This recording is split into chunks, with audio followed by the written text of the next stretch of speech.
Hello everyone, let's have a look how the emboss command works. So let's get started.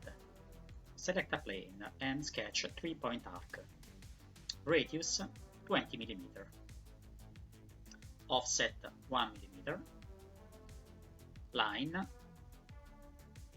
Trim command and close the sketch. Extrude 10 mm. OK. Change the appearances in polish chrome. And sketch a plane, tangent to the surface.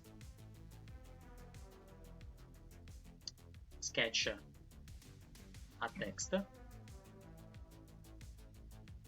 and we can write anything, emboss and engraving. OK. Now, emboss command,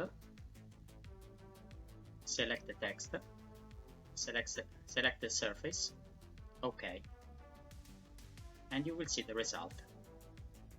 If we need to engrave, it's enough to select the feature and just modify. And this is the result. I hope you enjoyed this video. Please comment below. Thank you so much.